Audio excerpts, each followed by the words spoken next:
किसी से प्रेम करने की कोई विधि नहीं होती, परंतु पूजा करने की तो कई विधियां हैं। आपके भक्त इन्हीं विधियों के अनुसार आपकी पूजा और भक्ति करते हैं। हे अर्जुन, पूजा मन की साधना होती है और मन की साधना का विधि से क्या लेना देना। ये विधियां तो बनाने वालों ने बना दी हैं। मैं उन विधियों द्वारा पूजा करने वालों की पूजा भी स्वीकार कर लेता हूं, परंतु मैं ये नहीं देखता कि मेरा भक्त विधि अनुसार पूजा कर रहा है या नहीं। केवल पूजा करने वाले की भावना देखता हूं, उसके मन में मेरे प्रति प्रेम और भक्ति भाव है या नहीं, ये देखता हूं।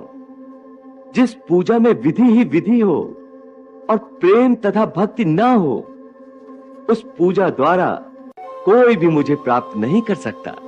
वाह प्रभु वाह। हे अर्जुन, तू परम भाग्यवान है जो तूने मेरा विराट स्वरूप और चतुर्भुज रूप दोनों ही के दर्शन कर लिए। हे दया सागर, आपकी इस दया के लिए मैं आभारी हूं। आपके विराट और चतुर्भुज रूप के दर्शनों के बाद मेरा मन सारे विकारों से मुक्त हो गया है। मेरे सारे भ्रम टूटकर बिखर गए हैं। अब मैं तन मन से अपने आप को आपके श्री चरणों में समर्पित करता हूं। हे स्वामी, अपने भक्त के इस तुच्छ समर्पण को स्वीकार कीजिए और आज्ञा दीजिए।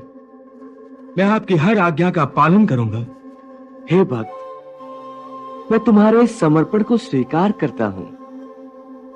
तुम हमेशा ही मेरी दया दृष्टि में रहे हो, इसलिए मैंने गोपनीय से गोपनीय ज्ञान भी तुम्हें प्रदान किया है।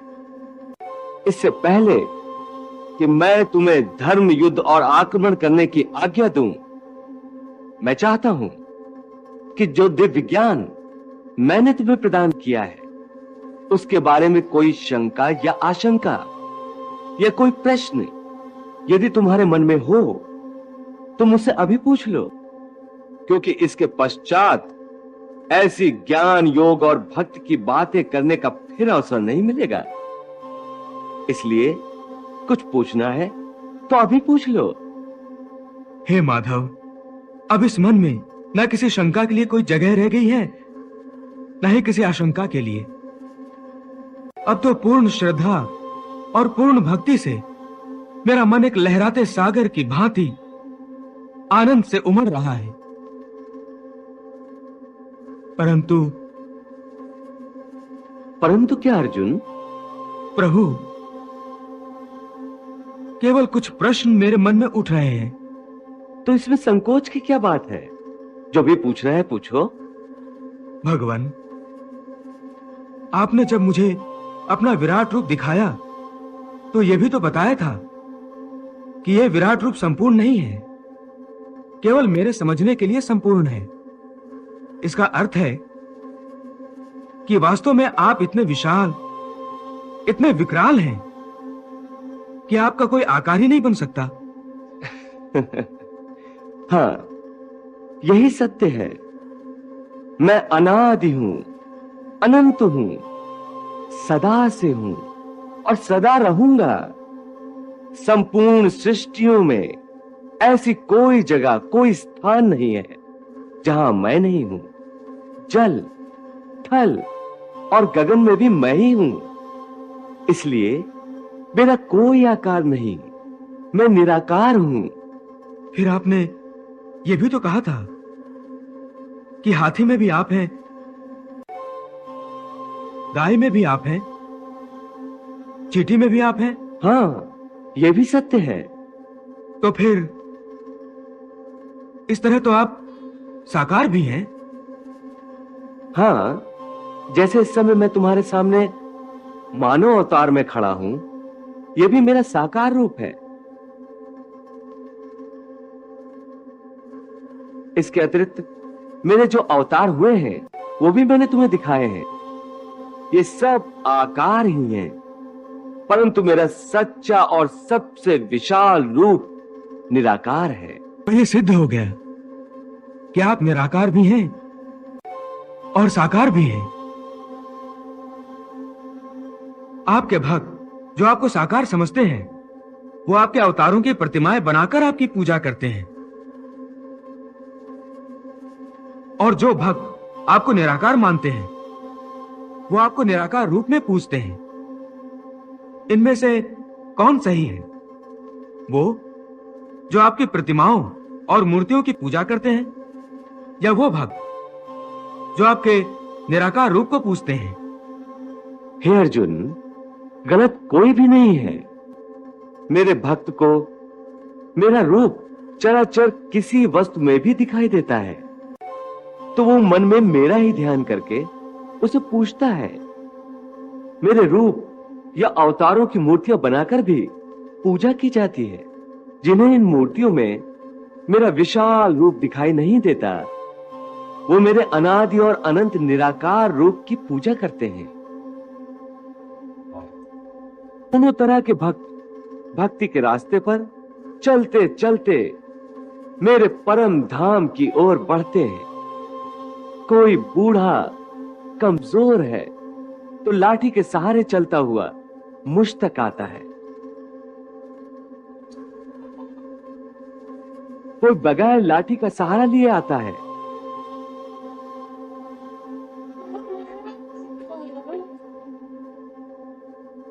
हे अर्जुन, मेरे भक्त बड़े अनोखे और निराले हैं।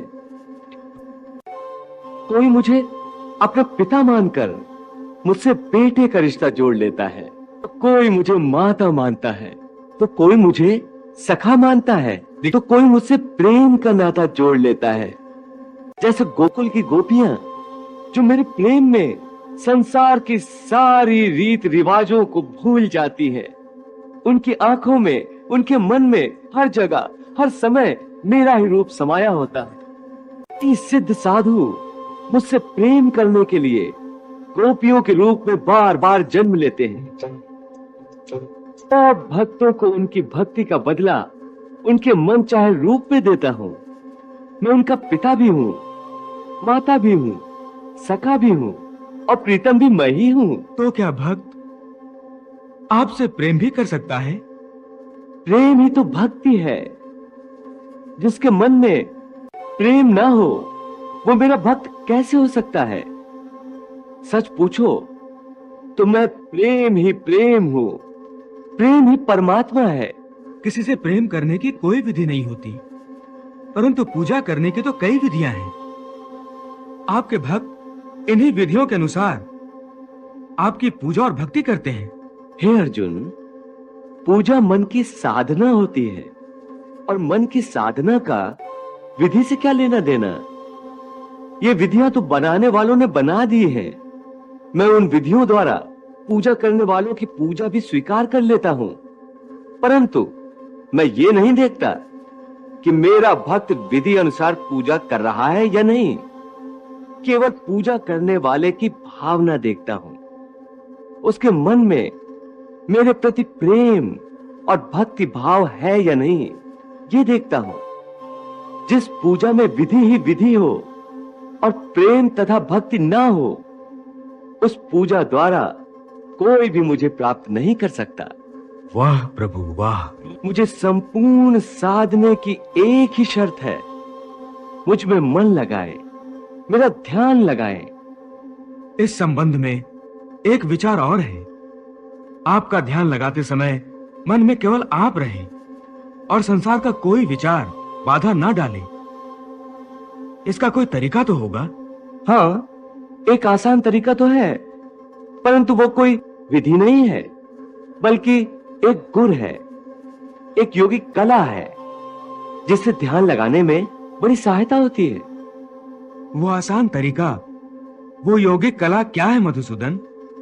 सुनो अर्जुन, संसार के झमेलों से बचने के लिए मनुष्य एकांत में बैठकर मन को प्रभु के ध्यान में लगाए, क्योंकि एकांत में मनुष्य अपने भीतर झांक सकता है। परंतु ध्यान लगाने के लिए अपने अंतर में झांकने की क्या आवश्यकता है? हे अर्जुन, तुम भूल रहे हो कि परमात्मा का अंश अर्थात आत्मा मनुष्य के भीतर ही वास करती है। इसी आत्मा से संपर्क ही प्रभु से मिलन का पहला चरण है। इसलिए हे अर्जुन, जो मुझसे मिलन चाहता है उसे सबसे पहले अपने अंतर में ही झांकना चाहिए। और यह तभी संभव हो सकता है जब मनुष्य का अपना शरीर उसके नियंत्रण में हो। यदि देह काबू में ना हो तो मनुष्य को ध्यान लगाने का उद्देश्य नहीं मिल पाएगा। हे योगेश्वर, ध्यान लगाने का अंतिम उद्देश्य क्या है? ध्यान योग का उद्देश्य परमात्मा से संपर्क करना होता है, परंतु इसके प्रथम चरण में मनुष्य को आत्मशुद्धि प्राप्त होती है, स्वच्छता मिलती है और ध्यान लगाने वाले का अंतर निर्मल हो जाता है।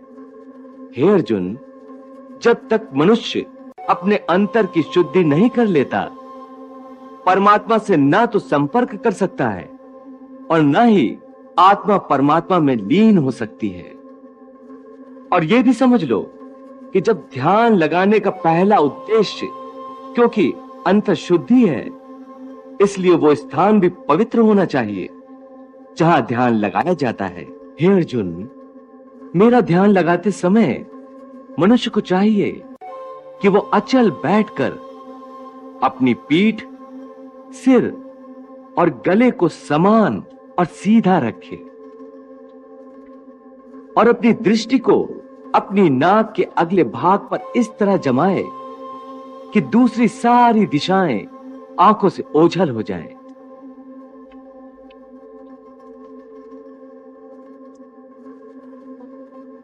ऐसा करने से अपने आसपास के वातावरण से उसकी इंद्रियों का संपर्क टूट जाएगा और मनुष्य अपने अंतर में मन लगा सकेगा। हे पार्थ, समम काय शिरोग्रीवम धार्यन् न चलन स्थिला संप्रेक्ष नासिकाग्रम स्वम दिशश्चान अवलोकयन्। हे मधुसूदन, यह तो बड़ा ही सहज और अच्छा तरीका है। इस ढंग से तो कोई भी मनुष्य आसानी से ध्यान लगा सकेगा। यह ठीक है अर्जुन, परंतु वो मनुष्य मुझ में ध्यान नहीं लगा सकेगा जिसके जीवन में संतुलन ना हो। ध्यान लगाने में सफलता के लिए मनुष्य को संतुलन का पालन करने वाला होना चाहिए। मेरे भक्त को चाहिए कि वो ना इतना खाए कि यूं लगे जैसे वो केवल खाने के लिए जीता है, ना ही इतना कम खाए कि हड्डियों का ढांचा बन जाए।